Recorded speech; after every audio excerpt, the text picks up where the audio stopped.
Hi there, good morning. Wishing you all a great start this year.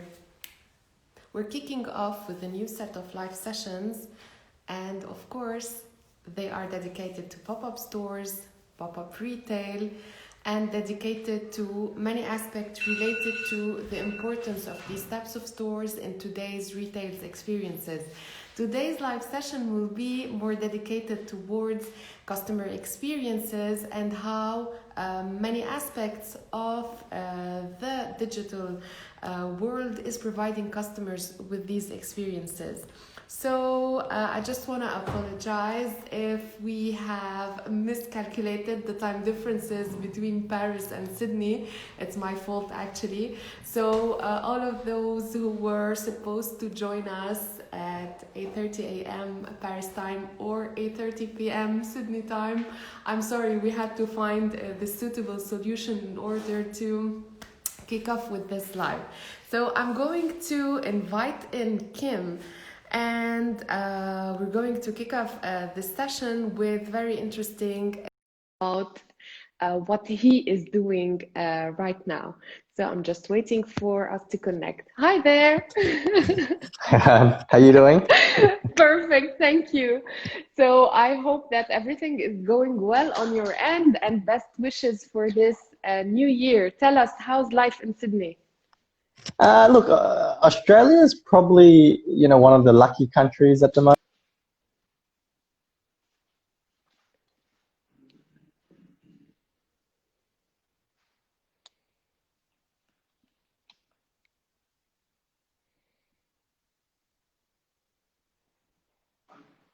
Just waiting for a little second. I think, Kim, I think we had a technical Sure. problem. Can you Yes, can I'm you hear me hearing. now? Yes, Okay, yes, perfect. perfectly. Um, yeah, I was saying that Australia's, pretty lucky at the moment that we've got very low numbers of Hmm. COVID cases, and pretty much life is somewhat normal. Obviously, as normal as you can be in a pandemic, but businesses are slowly picking back up now. We had a really good Christmas period. So yeah, and then now we're looking into summer, and hopefully that means, summer events and sporting events, because a lot of these arts and events industry has been really hit hard over the last couple of months. So Yeah. yeah, I mean, hopefully it all, with the vaccine coming in, it means it's going to get better from here, because we all know what a interesting year So 2020 was. exactly. So a little ray of sunlight coming in, hopefully. Hey, Correct. let's kick off this live session with you and with your businesses. So tell us a Sure. little bit who you are, what you do, Yep. and what are the importances of or the pillars of your business today. Yep. Okay, so yeah, my name is Kim, obviously, and I run two businesses. First one is Pop-up on Demand, which pretty much tries to simplify and make life easier for a lot of businesses that want to do pop-ups in the markets and events. We started back in 2014, back in Hong Kong. We were in Hong Kong for some business, and when we were up there, we realized that being an international city like Hong Kong, there wasn't really much artisan markets there. There was a lot of tourist markets where you could go and get counterfeit stuff, or or cheap touristy stuff, but there wasn't anywhere that we felt like in Australia and Europe where you could go and find a local designer.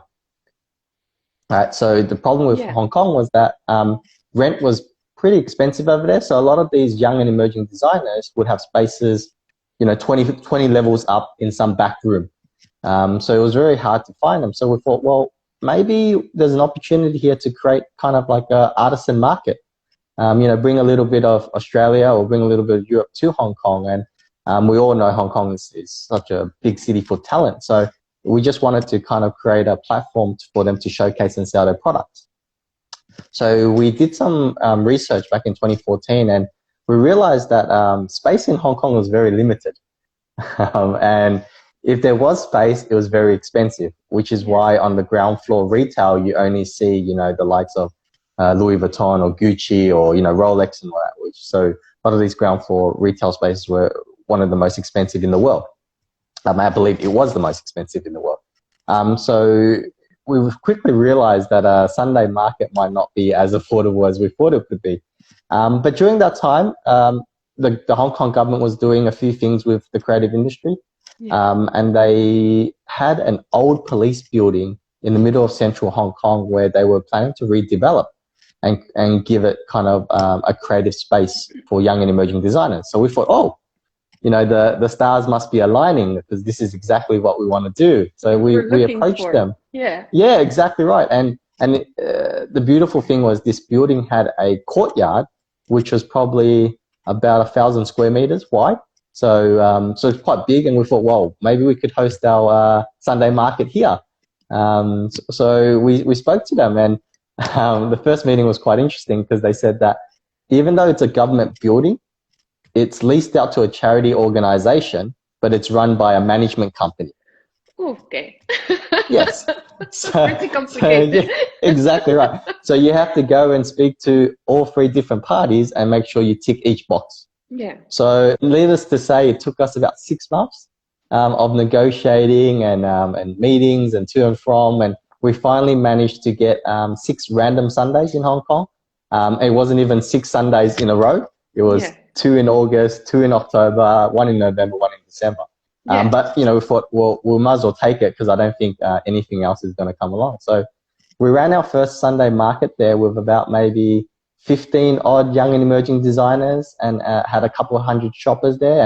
And if you've got the photo, I've taken the picture number 1 is the market there. And yeah, I mean, we thought we did a pretty good job. And obviously we learned a lot along the way because we weren't typical market operators. So that was our first event there. So we learned along the way that, different needs of different vendors. So, you had a clothing vendor where we go, well, how are people going to try my clothing? Yeah. So we quickly got some pop-up changing rooms there. So then clothing racks and cash register machines and so forth as well. So so we learned all that along the way, and needless to say, after the 6th event, we grew from 15 vendors to about 45, and a couple hundred shoppers turned into about a couple thousand shoppers over the weekend. So it went really well for us there, and we slowly grew the Sunday market into a weekend market in Hong Kong, and we kind of went from strength to strength. And along that time, it was an interesting time in Hong Kong because you had a lot of brands looking at pop-ups and experimental marketing. So it worked really well hand in hand. So that second picture there was that when Lululemon actually launched into Hong Kong, they came to our market and said, well, what if we could do something really cool with your market? And we thought, well, how would we incorporate, a brand like Lululemon into an artisan market? So we thought, well, we start the market at 10 o'clock in the morning. Why don't you come in at 8 o'clock with all your database and do a yoga session in the middle of the market while our vendors are setting up? Yeah. So that once you finish your yoga session, we open the market for them.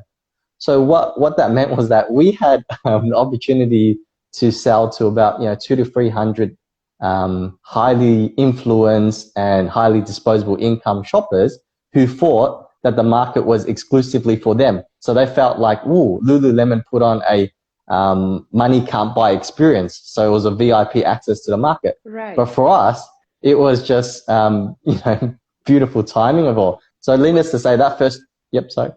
Kim, we're talking a lot about opportunities, having the space to do something, and Jen, to offer the market a type of service that did not exist, but however, to whom you think customers were ready to accept. So, and we're still talking as well about a market that was pretty developed in terms of retail.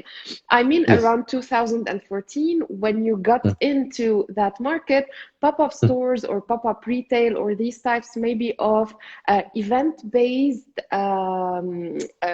retail experiences started developing already in Europe.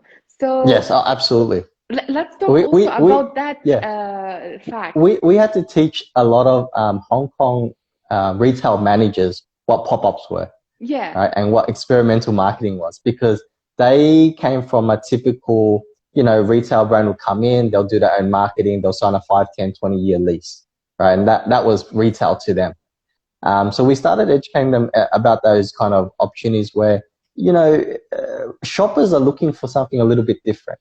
If you look at Hong Kong's retail scene, every shopping center has the exact same stores, right? So, I think they said last count at the height of retail, there was like 10 Gucci stores in a city.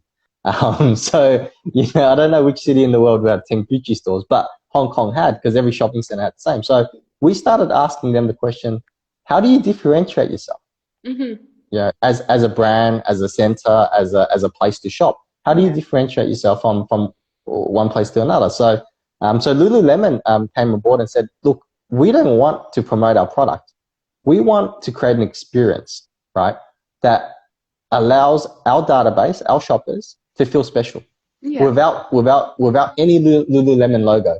So for us, that was the perfect pop-up opportunity because it wasn't a branding event. It was a purely pop-up experience that wasn't targeted at sales or anything like that. It was just purely, let's just chuck 2 and 2 together and see what happens. Yeah. So I think, so I was gonna say, I think pop-up is, is that opportunity between, let's try something different and see how it would all work out. No one knows. But let's try it. Yeah. So we're talking about novelty, injecting that type of novelty, but lots of testing and experimentation. Yes. And it's really interesting to say that because even the state of mind of brands started changing during the past decade. I mean, they wanted not just to go and sell products, as you said, they wanted to share experiences with their customers because I think that the value in retail today is in experiences, right? And most of the things or the pictures that you have sent to me and that we're going to share show a lot that experiential aspect. Can we talk about that a little bit further, please? Yeah. So the third picture actually ties really well in. So Hong Kong as a whole was about a transactional city, right? People come in there, they buy what they need, and then they went. So there wasn't really much from a local point of view. When we look at Europe, when we look at Australia, there's a lot of events for the local market, right? The local experience. So what a lot of brands didn't realize was that they would go and develop their opportunities or their sales technique or targets for that international market or the shoppers coming in. But there wasn't much for the local shoppers. So we decided to obviously work with the Hong Kong government and the Central Harbourfront there to develop an event that was purely for local businesses. So picture number 3. Yep. For local artists. I think the one just before that. Because I think they got mixed up a little bit. This one. And I have this one. Yeah, that one. Yeah. Yep, perfect. So if you look at that city, it's such a beautiful city. Right. Yeah. So we created an event that locals could come and shop locally, but also enjoy the city as it's supposed to be enjoyed. Yeah. Right. So as you can see with that backdrop there, where else would you go in the world with such a beautiful backdrop and just take a minute and shop locally without needing to worry about, shopping centers or, brands or anything like that. It's just, we had about 50 vendors at that event selling everything from artisan kidswear to artisan foods to swimwear and so forth. But it was all, got that local storytelling behind it. Yeah. So that weekend we had, I think, about 12 to 13,000 people come through. And this is like really a considerable amount of people coming in. Oh, absolutely. But as you can see there, why wouldn't you make use of the assets that you've got as a city, right? As a space. Right. We all know, yes, BMW could put on a fashion show there. We know that already. But that event might not tickle, the needs of a local shopping database, which is, yes, the tourism dollar is very, very, very strong and it's great. But once that's gone, as we're all finding out right now, you need to kind of have an offering for your local shoppers or your local demographics. Yeah, and Kim, you're highlighting every time the importance of this going back to local and just creating something with what we have in the community around us. Yes. Yeah. Yeah, but create an experience for them, right? Because they can go to the local shopping center and they probably go every week. So every time they go there, they've experienced it already. So there's no draw card for them to do that. And I think this is where that pop-up really comes hand in hand, is that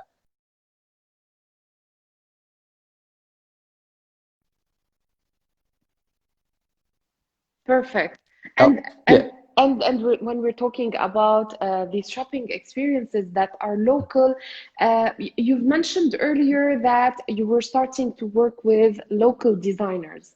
I mean, does the fact or the idea that we're going to get local designers compromise the idea of shopping for a local customer, such as in a market like Hong Kong, for example, or people are willing to explore this new type of offering that you are putting in front of them? Yep, and that's actually a great leadway, because that's the fourth picture.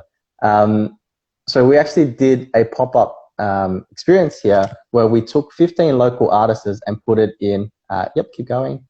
I'm going to go through because I think. Yeah, that's okay. You go. Yep, that one. This one. All right. Yep. Perfect. So we took 15 local designers and popped them in the center court of a busy shopping center in Hong Kong. Right? Okay. So we were next to Gucci and Samsonite and obviously other brands there. We found that there was so we held this event over Friday, Saturday, and Sunday. And we were jam-packed every single day, right? And 15 of those designers went on, 6 of those 15 went on to get their own retail presence in that shopping center. That's how well they did. So what we learned from this is that if you give local shoppers something unique and different that they've never seen before, it's going to be a draw card, right? So when we spoke to the retail manager of this shopping center, we said, look, we want to do this experiment. We want to see, if these local artisan designers would stack up against, these big brands. And also for the local shopping center, it was a great way of them attracting new brands to their shopping center as potential tenants. Right? So it was a win-win all around, a win for us, a win for the local designers, because they would never been able to get into that shopping center in the first place. Yes, but when they were, this local designer could be able to negotiate for a short-term lease, are tenants now more open towards short-term leasing, etc.? Yep. So from that experiment, the reason why those 6 brands went on to get their own leases in the shopping center, and they all varied from kiosk, couple months, to all the way a shop for 5-year lease, right? They actually had the confidence to be able to negotiate with the shopping center because the shopping center have seen their trading. Their potential, right? Yes. Absolutely. Yes. So they saw that this local designer could attract 50 people at their store, right? So that's something that the shopping center wanted in there as a point of difference. That gave the power to the tenant or to the local artist to be able to negotiate better terms. So we had a designer that went in there and said, we only want to do a 1-month pop-up and we'll extend it every month to see how we go. Shopping center said, yeah, no problem. Okay, so there was an interest because there was like a win-win situation between all of this happening, which is also drawing, I think, an important flux of people into that shopping center and injecting a kind of novelty to the retail scene. Absolutely. And, a lot of these brands, they start off online, right? Yeah. So they've got a really good following online. So for them to say to their following that you can come to this store in a physical location brings extra foot traffic to the shopping center, which they would have never got. Exactly. Right? So to me, it was a perfect light bulb moment for us to say, hey, this pop-up is a really great way for brands to test the water before committing to a physical retail presence. Yes, right. So that was when really we kind of blew up in terms of pop-up on demand and what we did. So we started helping brands do pop-ups in the view to get into retail presence and try to make their life as easy as possible. So we started doing, investing in and designing in our pop-up furniture. Yeah. right? Because you know, finding the space is one thing, and that's really fine. The next problem that comes along is how do we fit it out with something Making that it may or may, operational. Yeah, yes, right. but we may not be there next month. We only might want to just try it for 1 month, right? So we don't want to buy furniture and fit outs that, you know, might cost expensive if we're not going to be there. Yeah. So we started developing these pop-up furniture to allow these brands to go, yeah, sure, it's flat packable. You know, we don't need any tools to assemble. You know, we can pretty much set you up within a day, and you can go with it as long as you like. And then when you're finished, we'll just pack it up and then we'll roll it out. So we started developing this full suite of pop-up solutions. Yeah. You know, from helping them negotiating the leases and tenancies for the shopping center to actually setting up their furniture and fit outs in the store. Yeah. So yeah, so that was kind of what we were doing, and things started doing really well, and we started helping a lot of brands do their pop-up sales and pop-up experiences and pop-up events, and that would be the next picture there as well. So we'll go through that. Yep. But Kim, what really is important here, and would always like to highlight it on this live session, that pop-up stores are interesting. However, what you highlighted here is that they are consuming in terms of time, Yes. in terms of all of the things that are related to the operational aspect of these pop-up stores, especially that they are limited in time. I mean, there are many things to think of, and you have learned along the way about all the services that Yes. could be related to these types of stores. Yeah. Yeah, a lot of these, you know, young and emerging designers or online stores typically don't have experience in physical retail. Right. So you know, they know how to design clothing or they know how to run an e-commerce site. But when it comes to physical retail, and next picture, they just need, yep, keep going, and the one with the crowd, keep going. I think these are the ones that could be downloaded. Yeah. Yeah. No, I think these are the ones that Yep, were downloaded. That's fine. downloaded. Yeah. Okay, well, we can stay with that one. Okay. Yep. Yep. So if you look at that store, right, if you ask a young and emerging designer or an e-commerce business how to actually set up that store, most of the people scratch their head and go, we don't know where to start. Yeah. So this is a typical example of a online brand that we help set up a pop-up for. Yeah. So we did all of that in literally from concept, talking to them, to opening their doors in 6 days. Oh, wow. Right. That's a short period of time to absolutely. come up with it. Yeah. Absolutely. So you know, for a pop-up point of view, you know, I always say to leasing managers and to retail managers, so forth, is a pop-up is supposed to be kind of here today, gone tomorrow, right? Yeah, right. So if it takes you so long to plan it, it kind of defeats the purpose of a pop-up. Yeah. It's supposed to be spontaneous, right? Yeah, so this is what we kind of developed, and we kind of grew that kind of solution to try to make it as quick as possible and as easy as possible for someone to pop up. Right?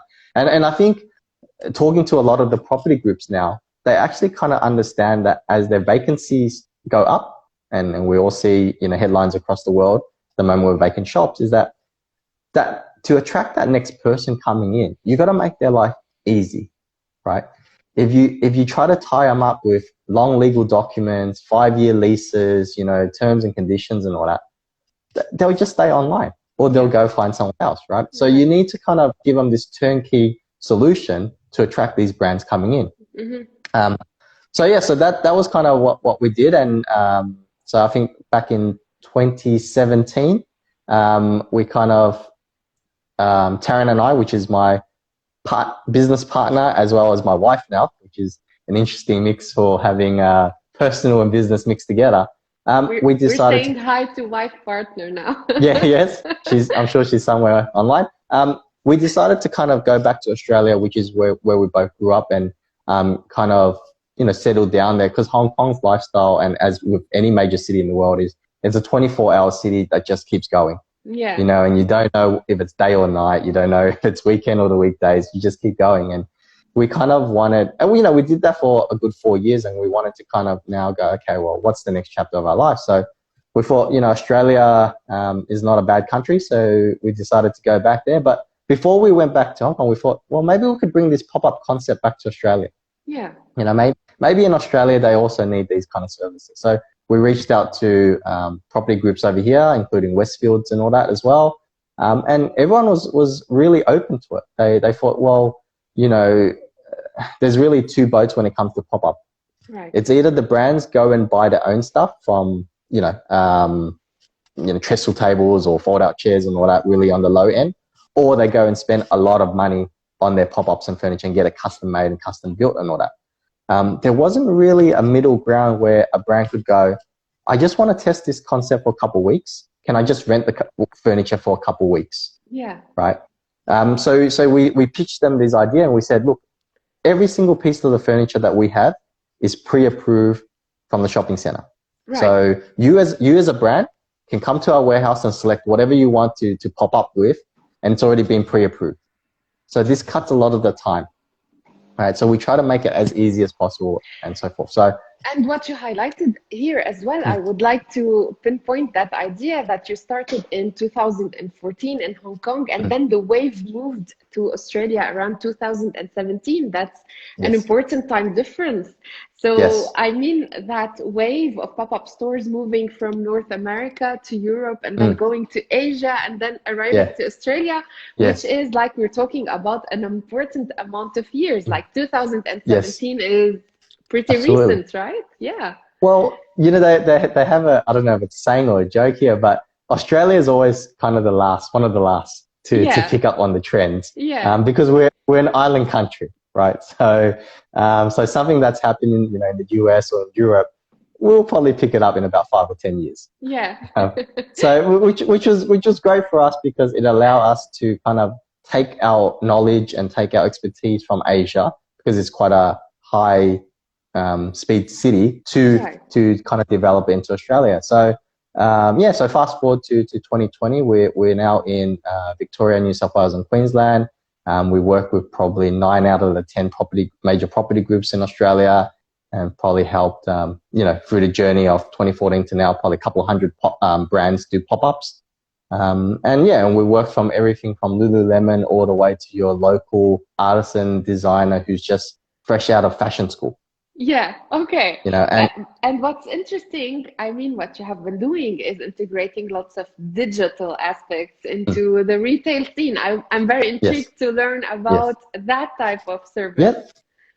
So come 2020, and everything was going really well for us at the start of the year. Then COVID-19 hit. Yeah. And retail was one of the first to kind of close down. And exhibitions was also the other industry that we were in closing down. So overnight, we lost about 95% of our business. Right. So we started thinking about, and this was about March, and we started thinking about what else could we do that will keep us going, because we don't know when our pop-up on demand is gonna come back alive again. Right. Yeah. So as we were walking around all the different stores, we started noticing a lot of stores were putting up 50% off banners and today only sale and Mother's Day sales or Father's Day sales and all that. But a lot of these, and that's an example there, as 40% off. A lot of these banners, and as you notice, is they're kind of one-use items, right? So once they're done with it, unfortunately, it all ends up in a landfill. Right. Right. So we thought, well, what if we could develop some sort of digital solution that allows a brand to display whatever they want to display, so if it's a 40% off sale or if it's a video, but then have the easiness of installing it like a decal, right? So you don't need to hard install anything and try to make life as easy as possible. Yeah. So we came across this solution in the States that we created a transparent digital film that goes on the window, just like you would as a decal. And through a roof-mounted projector, you could project anything you like onto the store windows. Okay. But if you don't use it, it's transparent. Okay. So you can see straight through the window. Right. So what we kind of noticed with digital solution when we did research is that you either have a sticker, which is the 40% off that you saw, or you've got a digital TV on your window, right?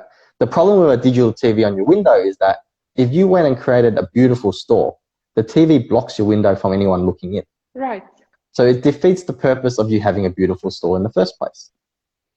So we thought, well, okay, so what if we could take the best of a digital TV with the high definition moving images, but the ease of install as you would a sticker. Yeah. Right. So then we put two and two together, and that's what we've got. And we launched Pop-Up Digital in June of this year, which is interesting to launch a new business during a pandemic. During this pandemic, right? Absolutely. But we started talking to retailers and go, hey, we notice everyone does it. Everyone's got a banner on their window. Everyone's got a sticker on their window, right? So what happens when you kind of, finish up with that and then you need a new banner on that? And they go, oh, we have to print off new artwork. We have to then send it to each individual store. We then need to make sure that the staff can put it on the window correctly. And we all see, stores with not great looking windows. So this was all added expense, and this hasn't really changed in decades. Right. And this is a perfect example. That picture there was taken back in 2008. Yeah, like right. 12, and it looks absolutely, and it looks like any store that we would see today. Yes. Right? Yeah. And that store was taken 2020. Right. So you wouldn't notice much difference between the two stores. But in that 12 years, we went from iPhone 3 to iPhone, 11 or something by now. We went from, ADSL internet to now, fiber internet. So why hasn't retail displays changed much in the last couple of decades? So as you're showing here right now, is that we created a solution where you can showcase a lot of your content from your store windows with the ease of pressing play. But then if you don't want to use it, you don't need to, and people can see inside your store. So you've got the best of both worlds. So we started in June, and we've done, we slowly launched over here, and we've got a couple of trials on with a lot of the bigger retailers here as well. But one of the interesting things is we're actually in the process of running a trial with Adidas in Germany to be able to test our concept in one of their stores, to be able to see if we can kind of do these windows in a more sustainable way, and hopefully our hope is that and I always say this to a lot of people, is that when you watch those futuristic movies of future cities, right, and you see them in the city, you don't see a mannequin, you don't see a banner in the window, you don't see any of that. All you see is digital content, right? You see virtual reality, you see, all these digital Windows displays. So for us, this to us is the start of that futuristic solution towards digital windows in a sustainable way. So that's how we kind of created Pop-Up Digital. So the solution allows you to pop up your digital content, but then if you don't want to use it, it disappears. So it's here today, gone tomorrow. So again, you're injecting this idea of using what you want in the way you want it to create more value to your business, and still facilitating the usage of communicating whatever you want to, and without the incurring costs, printing costs or setup costs, etc. But how about the cost of having this type of service? Is it still expensive today? Can we all afford it?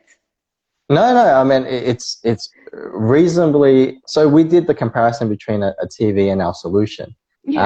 So our film can go on any window size, right? We're only limited to the projector on the roof, right? So if you wanted to do a 5-meter wide window, for instance, we can put our film on that. And if the projector can project there, that's no problem. But imagine trying to find a 5-meter TV. Right. It will cost you probably 4 times as much as our solution. Absolutely. Yes.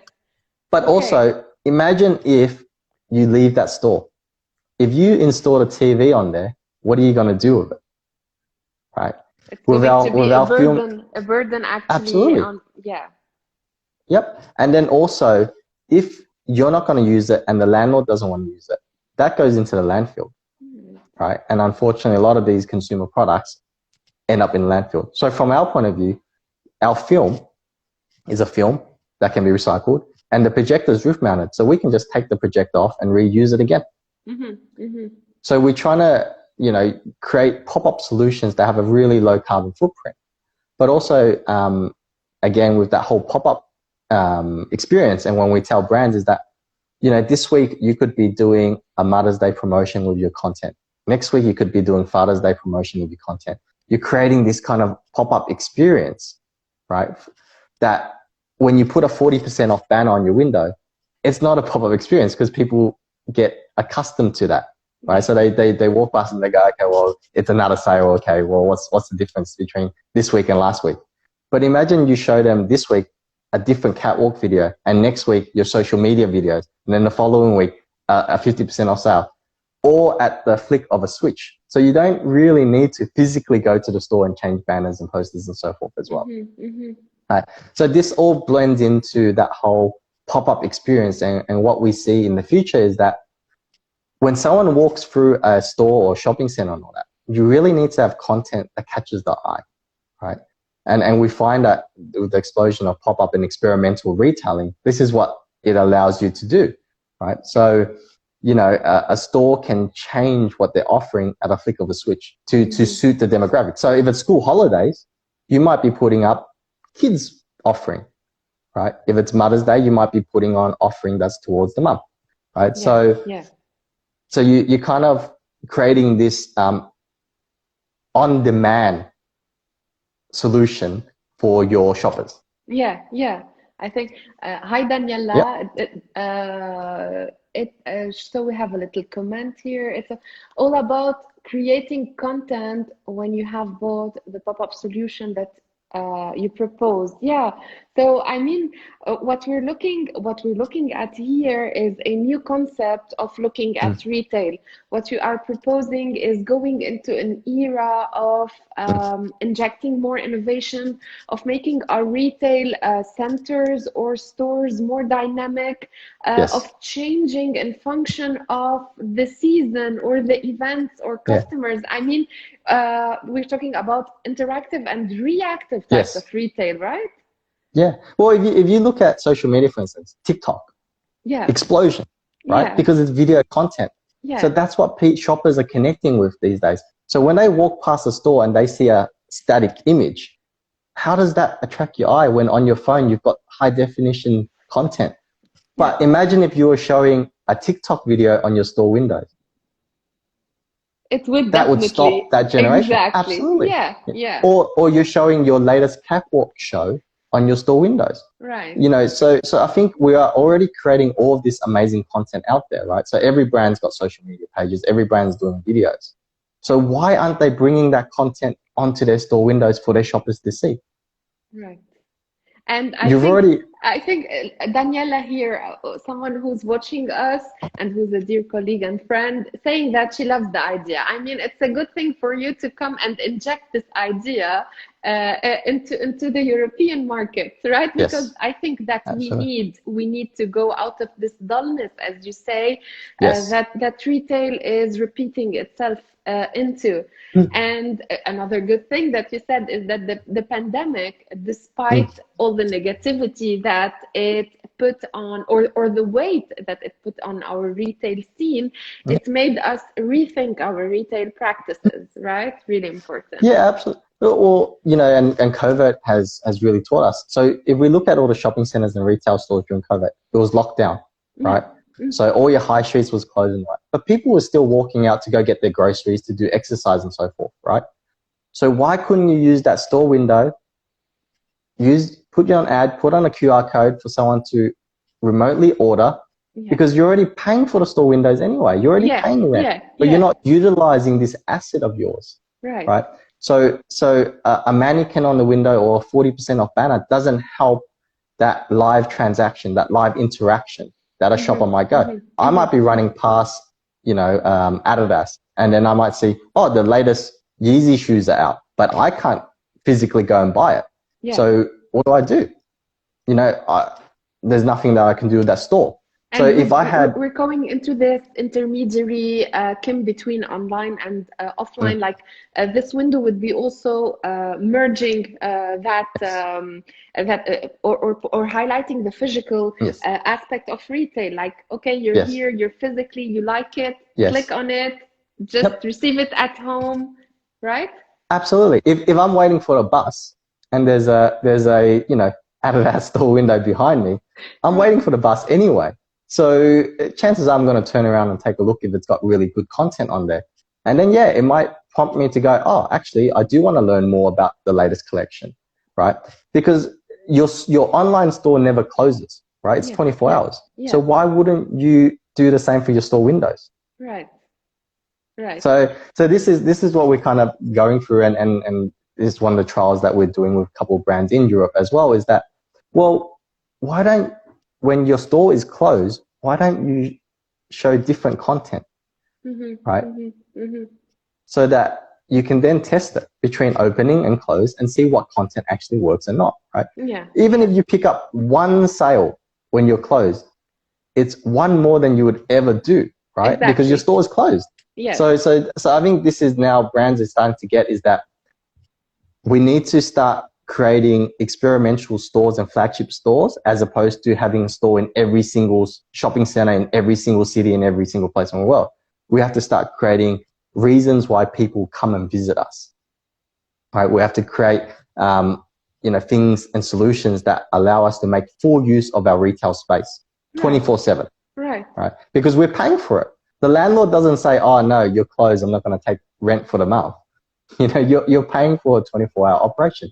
So if your windows are on a busy high street, why wouldn't you be playing ads 24/7 if people are still walking past there?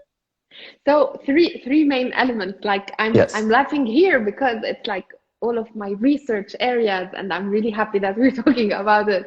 Yeah. So first of all, we always will have to have a physical retail outlet. I mean, physical retail will always be there. However, we have to re-inject some kind of dynamic into our physical spaces. And we have to make use of lots of digital tools, such as our digital windows, in order to draw people into the store and to make sure that our store's costs are being also are being operational at the off-peak time and as well as the opening times. So we're making sure that our business is running all day long. And we're trying to minimize, I think, all of these costs of having so many shops and making use of online stores with our offline stores. Really important aspect that you highlighted, right? Absolutely. Yeah. We're going through something in Australia here where a lot of retailers typically, a decade ago would open in every single shopping center in every single high street in Australia. Yeah. COVID hit, and then they realized we actually don't need that many stores, because online fulfills a lot of the areas that we don't need to have a store in. Right. But then they realize, but our flagship stores, because we haven't really done much to it, because we've been too busy expanding, it hasn't created an experience against some of these other retailers who have. Yeah. So now they realize, maybe we should focus less on expanding everywhere and focus on creating what we think our store should look like. And that's creating, all this element. And one of the things that we always say to brands is that when you have a flagship store on a, very expensive street, right, it's very hard, unless you're, certain brands do, but a lot of the brands there, making sales to pay to justify to having the stores on that is very high. So when you have these stores, you should make full use of it, because, the return on investment of them is quite high. Right. So I think this is what the exciting thing about retail will be in the future. And COVID has kind of speed things up a little bit, is that retailers are now thinking we need to do things differently now, because what we did before, as we've noticed, doesn't work. And COVID has highlighted that. And a lot of retailers over here, unfortunately, are also going, bankruptcy and closing their doors and all that. But the strong ones are surviving. The ones that have a point of difference are surviving. So I think after all this is said and done, you will see the big brands or the brands that get it, and they'll have really interesting offerings. And then you'll have these artisan ones and unique ones coming through, but they're not going to go down the path of, oh, I need to open every store in every single center in every single shopping center. Right. They might be going, I'll do a pop-up here for a couple of months, then I'm going to go do a pop-up there for a couple of months, and then there a couple of months, and then test the market in each location first before they commit.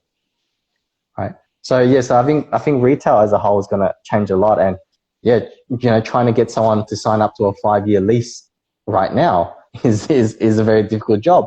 But getting someone to sign up to a 1-month lease is easier. Of course, of course.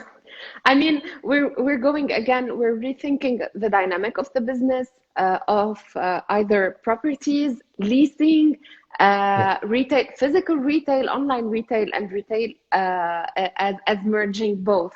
What you have highlighted here today in this conversation also puts the customer at the heart of this retail experience and retail formula. And we are looking at how brands are wanting and looking further to create those links between customers and their communities in order to make more sense of their brands and their relationships with customers. In order to wrap up this beautiful, exciting conversation, what would you like to say? I mean, what are your visions for retail today and tomorrow? And how do you see us moving further in this retail scene? I think for retail, and I think retail hasn't changed a lot in the last couple of decades. The journey is the same. You go find a space, you go spend a lot of money on your fit outs, you may or may not work out. And then a lot of that furniture and fit out ends up in the landfill. So I think number one, I would like to say is be mindful of the physical retail side. There are services out there that you might be able to rent. There are businesses out there that you might be able to share with or do a pop-up with, and so be mindful of that first. There might be a better way of you to do physical retailing than the traditional way. Number two is think about your business as a whole experience, right? So online, offline, shopping center or retail or high street and all that. So think about, if your online store is open 24/7 and your physical store is not, right? So how do you merge that gap? Because me as a customer, I don't notice the difference. If I want to buy something, I want to buy something. Yeah. I'm not going to wait until you open the doors at 9 o'clock on that day, right? So for me though, it might be, a solution that is convenient for the shopper. So I think we need to start, and we see that with Amazon a lot now. Amazon will sell you anything at any time of the day and deliver it to you pretty much any time of the day. Right. Yeah. So, and that's why they've gone so big. So I think, as a customer, you got to understand the shopper these days are a little bit more spoiled for choice. Back in the days, we had to wait until the weekend before we got off work and went to the shopping mall and buy something and all that. But now it's not so much the case. So I mean that's an important factor. You need to kind of incorporate both solution. And then the third thing is that create something really cool. There's no right or wrong in terms of retail at the moment. And we see that with a lot of brands with collaborations. Gucci with North Face, right? It's like, oh, that didn't make sense, but it makes perfect sense for them. Yes. So I think you as a brand is kind of go out there. Maybe it's a collaboration, or maybe it's a pop-up at somewhere unique and going different. Back to being authentic in our relationship and with the ways that we're thinking. And as you mentioned, we're going into an unformatted retail practice, because for the past decades we have been really going by the book, like having our brand Bibles, open that, do that, and now we're shifting into a new era. We're liberating ourselves. And, well, and I think that you touched on a point before, is that no one needs to go for a 5-year lease anymore. That's not the way of doing retailing. Right. So I've seen pop-up here in the middle of abandoned warehouses. So you just go, okay, well, it must work for their demographics or their shopping database. So there's no rule book on what retail should be anymore. And I think a lot of the luxury brands are starting to realize that as well, and they're doing really cool experiences and pop-up experience on all that. So I think from a local brand point of view is that, well, if the big guys are doing it, it must mean that it's the right way to go. So I think think outside the box. And don't go back to the, oh, I'm going to open my doors at 9 o'clock and hope and pray that sales will come through. Yeah. It's like going to the customer and not just like Yes, wait for the customer exactly. to come to us. Exactly right. Kim, yeah, I really want to say that I would like to spend more time. I think we are always bound to an hour format with the Instagram Live. However, I really thank you for this beautiful conversation and for all of these important elements that we've highlighted.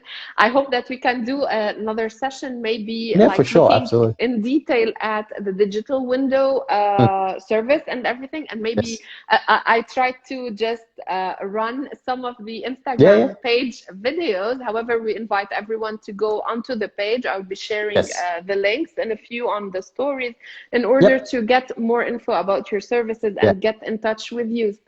So thank you so much for... No problem at all. It was a pleasure. Thank you so much. And I will be sharing this video on IGTV and later on YouTube so that we can reshare it with our groups. Thank you so much, Kim, for your time. No problem. Good luck with the new project. No worries. And hopefully when borders open, we'll see each other in person. Sure. Or us going back to your island, or you coming back to us. Yeah, I think it's safer to come over here at the moment. Yes, at the moment, right. Thank you so much. Take care. Stay safe. Have a good evening. Ciao.